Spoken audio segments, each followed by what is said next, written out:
Thanksgiving से एक दिन पहले की बात है। साल था 1971, नवंबर 24 टू बी एग्जैक्ट। एक आदमी नॉर्थ वेस्ट ओरिएंट एयरलाइंस की फ्लाइट 305 में चढ़ा। प्लेन पोर्टलैंड ओरेगन में था और सिएटल वॉशिंगटन जा रहा था। उसने डैन कूपर नाम से अपना टिकट खरीदा। वो किसी भी आम बिजनेसमैन जैसा दिख रहा था। उसने डार्क सूट, व्हाइट शर्ट और ब्लैक टाई पहनी हुई थी। उसके हाथ में एक ब्रीफ केस था। किसी ने उस पर ज्यादा ध्यान नहीं दिया। वो एकदम शांत और ऑर्डिनरी लग रहा था। फ्लाइट छोटी सी थी, बस कोई 30 मिनट की, लेकिन ये फ्लाइट बहुत फेमस होने वाली थी। प्लेन के टेक ऑफ करने के थोड़ी देर बाद ही कूपर ने कुछ ऐसा किया जो किसी ने सोचा नहीं था। उसने एक फ्लाइट अटेंडेंट को बुलाया। उसका नाम था फ्लोरेंस शाफनर। उसने उसे एक छोटा सा मुड़ा हुआ कागज का टुकड़ा दिया। उसे लगा कि वो उसे अपना फोन नंबर दे रहा है। बहुत से बिजनेसमैन ऐसा करते थे। उसने बिना देखे नोट अपनी पॉकेट में रख लिया। कूपर थोड़ा उसकी तरफ झुका। उसने कहा, मिस, बेहतर होगा आप वो नोट देख लें। मेरे पास बॉम्ब है। इस बात ने उस शांत दोपहर की फ्लाइट में सब कुछ बदल दिया। वो ऑर्डिनरी ट्रिप अब एक सीरियस सिचुएशन बन गया था। फ्लोरेंस शाफनर जाहिर है नर्वस हो गए। उसने नोट खोला। वो साफ साफ कैपिटल लेटर्स में लिखा हुआ था। नोट में लिखा था कि उसके ब्रीफकेस में बॉम्ब है। वो चाहता था कि वो उसके बगल में बैठ जाए। उसने वैसा ही किया जैसा उसने कहा। कूपर ने फिर शांति से अपना ब्रीफकेस थोड़ा सा खोला। उसे अंदर लाल रंग की स्टिक्स और वायर्स दिखे। वो बिल्कुल असली बॉम्ब जैसा लग रहा था। उसने उसे अपनी डिमांड्स बताई। वो बहुत पोलाइट था, किसी टिपिकल हाईजैकर जैसा नहीं। वो चिल्ला नहीं रहा था या कोई सीन क्रिएट नहीं कर रहा था। उसने बस बताया कि उसे क्या चाहिए। वो चाहता था कि प्लेन सिएटल में लैंड करे। प्लेन के कैप्टन विलियम स्कॉट को इन्फॉर्म किया गया। उन्होंने एयर ट्रैफिक कंट्रोल से बात की। उन्होंने उन्हें हाईजैकिंग के बारे में बताया।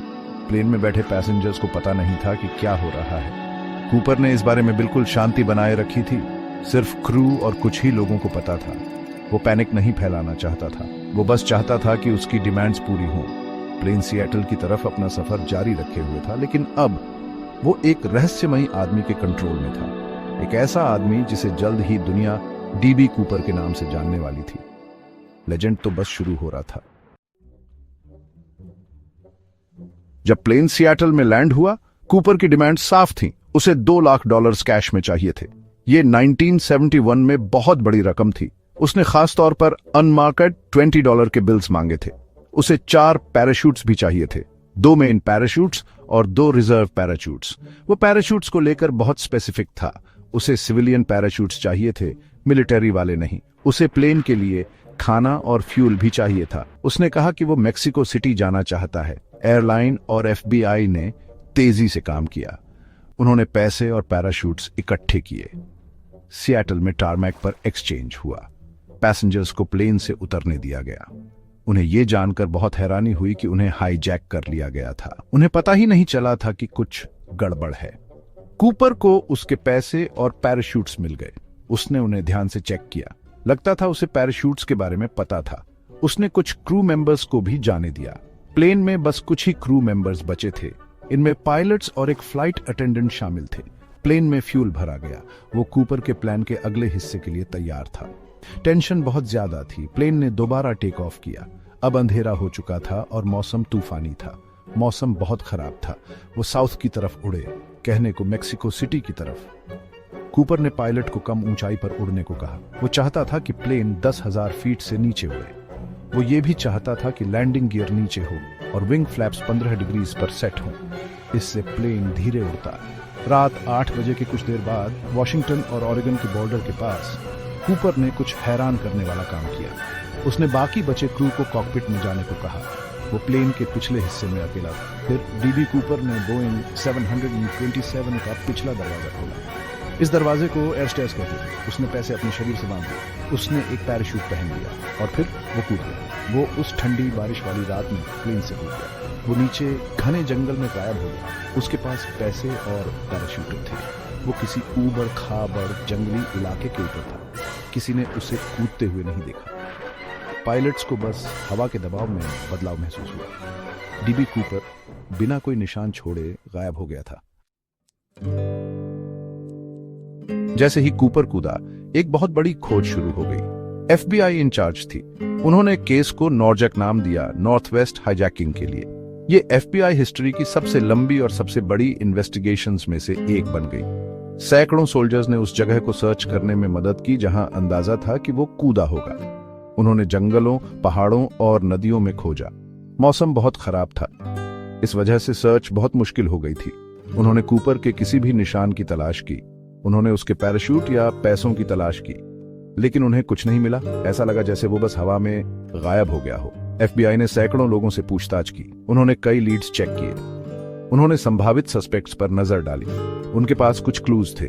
उनके पास वो ब्लैक टाई थी जो कूपर प्लेन में छोड़ गया था। इस टाई से बाद में कुछ DNA एविडेंस मिला, लेकिन कोई मैच नहीं मिला। उनके पास उसके पिए हुए सिगरेट के बट्स भी थे। क्रू से मिली जानकारियां भी थीं। बताया गया कि वो अपनी 40-45 साल का रहा होगा। उसका कद करीब 6 फुट था। वो शांत और पोलाइट था, लेकिन ये बातें तो बहुत से आदमियों पर फिट बैठती थीं। डैन कूपर नाम शायद एक एलियस था, एक नकली नाम। साल बीतते गए, केस ठंडा पड़ गया, लेकिन फिर 1980 में कुछ हुआ। ब्रायन इंग्रम नाम का एक छोटा लड़का कोलंबिया रिवर के पास खेल रहा था। ये टीना बार नाम के इलाके में था। उसे पैसों के 3 बंडल मिले। पैसे गीले और खराब हो चुके थे, लेकिन सीरियल नंबर्स कूपर को दिए गए रैंसम के पैसों से मैच कर गए। ये करीब $5,800 थे। इस खोज ने केस को फिर से ताजा कर दिया, लेकिन इससे और भी सवाल खड़े हो गए। सिर्फ कुछ ही पैसे क्यों मिले, और वो सस्पेक्टेड जंप जोन से इतनी दूर क्यों मिले? क्या कूपर से जंप के दौरान कुछ पैसे गिर गए थे? कूपर की तलाश में कई चैलेंजेस आए। जंप एरिया बहुत बड़ा और जंगली था। जंप वाली रात मौसम बहुत ही भयानक था। अगर कूपर जंप में बच भी गया होगा तो वो बहुत खतरनाक जगह पर लैंड हुआ होगा। उसे चोट लग सकती थी। हो सकता है वो ठंड या मुश्किल हालात से मर गया हो। FBI ने कई पॉसिबिलिटीज पर विचार किया। उन्होंने एक्स मिलिट्री वालों को देखा। उन्होंने एक्सपीरियंस्ड स्काई डिवर्स को देखा। उन्होंने उन लोगों को भी देखा जिनके पास अचानक बहुत पैसा आ गया था, लेकिन हर लीड कहीं नहीं ले जा रही थी। DB कूपर का रहस्य हर गुजरते साल के साथ और गहरा होता गया। उस तूफानी रात को 50 साल से ज्यादा हो गए हैं। DB कूपर कभी नहीं मिला। FBI ने 2016 में ऑफिशियली एक्टिव इन्वेस्टिगेशन बंद कर दी। उन्होंने कहा कि उनके सारे क्रेडिबल लीड्स खत्म हो चुके हैं, लेकिन वो अब भी लोगों को नए एविडेंस के साथ आगे आने के लिए इनकरेज करते हैं। ये केस अमेरिकन एविएशन हिस्ट्री का इकलौता अनसॉल्व्ड स्काईजैकिंग मामला है। ये एक सच्ची मिस्ट्री है। क्या कूपर जंप में बच गया? क्या वो पैसे लेकर भाग गया, या वो उस जंगली इलाके में मर गया? इन सवालों का आज भी कोई पक्का जवाब नहीं है। ये एक ऐसी पजल है जिसके कई पीसेस गायब हैं। DB कूपर के साथ क्या हुआ, इसे लेकर कई थ्योरीज हैं। कुछ लोग मानते हैं कि वो जंप के दौरान मर गया। उन्हें लगता है कि जंप बहुत खतरनाक था, मौसम खराब था, हो सकता है पैराशूट ठीक से न खुला हो, या फिर वो ऊबड़ खाबड़ जमीन पर बुरी तरह लैंड हुआ हो। दूसरे लोग मानते हैं कि वो बच गया। उन्हें लगता है कि वो एक माहिर स्काईडाइवर था। शायद उसे जमीन पर किसी की हेल्प मिली हो। शायद उसने चोरी के पैसों से एक शांत जिंदगी जी। सालों से कई लोगों के नाम पॉसिबल सस्पेक्ट्स के तौर पर सामने आए हैं, लेकिन किसी का भी DB कूपर होना पक्के तौर पर साबित नहीं हुआ है। नामों की लिस्ट लंबी है। DB कूपर की कहानी ने लोगों के मन में एक खास जगह बना ली है। ये अमेरिकन फोकलोर का हिस्सा बन गई है। उसके बारे में किताबें लिखी गई हैं, मूवीज और डॉक्यूमेंट्रीज बनी हैं। उसके डेयरिंग एस्केप पर गाने गाए गए हैं। लोग इस मिस्ट्री से बहुत फैसिनेटेड हैं। उसे कभी कभी एक फोल्क हीरो की तरह देखा जाता है, एक ऐसा आदमी जिसने सिस्टम को हराया और बच निकला। उसने अपना क्राइम ध्यान से प्लान किया था। वो शांत और पोलाइट था, और फिर वो एक गोस्ट की तरह गायब हो गया। ये एक बहुत ही जबरदस्त कहानी बनती है। लोग आज भी DB कूपर के बारे में बात क्यों करते हैं? शायद इसलिए क्योंकि हर किसी को एक अच्छी मिस्ट्री पसंद होती है। इस केस में एक बढ़िया कहानी के सारे एलिमेंट्स हैं। इसमें एक डेयरिंग क्राइम है, एक रहस्यमयी क्रिमिनल है, और एक अनसॉल्व्ड एंडिंग है।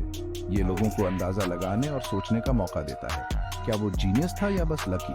क्या उसने हर डिटेल परफेक्टली प्लान की थी, या किस्मत का कोई रोल था? जब तक ये केस अनसॉल्व्ड रहेगा, DB कूपर का लेजेंड जारी रहेगा। वो एक पहेली बना हुआ है, हिम्मत और बच निकलने का सिंबल, जो क्राइम की दुनिया में हमेशा के लिए दर्ज हो गया है।